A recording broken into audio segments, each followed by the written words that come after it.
দিবা, আল্লাহ তুমি আমাকে নেক একটা পবিত্র সন্তান দাও। তখন আল্লাহকে বলতে লাগলেন ইন্নাকা সামিউদ দুআ, আপনি আল্লাহ বান্দার দোয়া স্মরণ করে।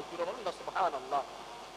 এরপরে যখন জাকারিয়া আলাইহিস সালাম এরকম মিহরাবের মধ্যে নামাজের জন্য দাঁড়িয়ে গেলেন, ফানাদাতুল মালাইকাতু ওয়া হুয়া কাইমুন ইউসাল্লি ফিল মিহরাব। জোরে বলি সুবহানাল্লাহ। ফেরেশতা ডাক দিয়ে বলেন, ও আমার জাকারিয়া বান্দা, তোমার ব্যাপারে আল্লাহ পাক আয়াত নাযিল করে দিলেন। ফেরেশতা বলতে লাগলেন, ফানাদাতুল মালাইকা, মালাইকা মানে ফেরেশতা, ওয়া হুয়া কাইমুন দাঁড়িয়ে গেলেন, ইউসাল্লি ফিল মিহরাব মিম্বরের মধ্যে যখন নামাজের জন্য দাঁড়িয়ে গেলেন, ইন আন্নাল্লাহা ইউবাশশিরুকা বিয়াহইয়া মুসাদ্দিকাম বিকালিমা। জোরে বলুন না সুবহানাল্লাহ। আল্লাহ সুসংবাদ দিলেন, ইউবাশশিরুকা কাকে? হযরতে জাকারিয়া আলাইহিস সালামকে সুসংবাদ দিলেন, বিয়াহইয়া মুসাদ্দিকাম বিকালিমা। জোরে বলুন না সুবহানাল্লাহ। এমন সন্তান দিলেন যেই সন্তান মুসাদ্দিকাম বিকালিমা, কালিমাকে সত্যায়ন করবে, মিনাল্লাহ আল্লাহর কালিমা।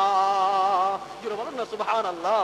আল্লাহর কালিমাটা সত্যায়ন করবে, ওয়াসাইয়িদান এবং সৈয়দ হবে, নেতা হবে, ওয়া হাসুরান এবং পবিত্র হবে, ওয়া নাবিয়্যাম মিনাস সালিহিন এবং নেককার নবী হবে। জোরে বলুন না সুবহানাল্লাহ।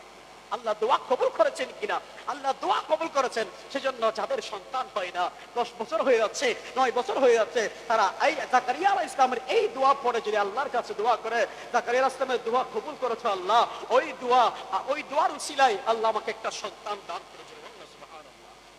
ওই দোয়া পরে পরে যদি আল্লাহর কাছে যদি তাহাজ্জুদের নামাজ পড়ে পড়ে যদি চোখের পানি পড়ে, আল্লাহ রহমান, আল্লাহ রহিম, আমরা যখন মসজিদে প্রবেশ করি, আল্লাহ মাফতাহ আলি আবওয়াব রাহমাতিক, আই মাহবুব ইলাহি, আপনি আমার জন্য রহমতের দরজা খুলে দিন। একদিন খুলেন নাই, 2 দিন খুলেন নাই, 3 দিন খুলেন নাই, দেখা যাবে একদিন না একদিন আপনার জন্য আল্লাহ, আপনার মুরিদ, আপনার মালিক কি করবে? রহমতের দরজা খুলে দিবে। জোরে বলুন সুবহানাল্লাহ। কারণ আল্লাহ বলতে লাগলেন, লা তাকনাতু মির রাহমাতিল্লাহ, তোমরা আমার রহমত থেকে তোমরা নিরাশ হয় না। ইন্নাল্লাহা ইয়াগফিরুয যুনুবা জামিআ, বান্দা তোমার গুনাহ আমি মোচন করে দিব। ইন্নাহু হুয়াল গফুরুর রহিম, তোমার গুনাহ মোচন করার মাধ্যমে আমি খোদার, আমি গফফারিয়ত প্রকাশ হবে। জোরে বলুন না সুবহানাল্লাহ। তাহলে জাকারিয়া আলাইহিস সালামের যেই দোয়া সূরা আলে ইমরানের 38 নম্বর আয়াতের মধ্যে, এই আয়াত পড়ে পড়ে যখন দোয়া করবেন, আল্লাহ আপনাকে নিঃসন্তানকে সন্তান দিবে।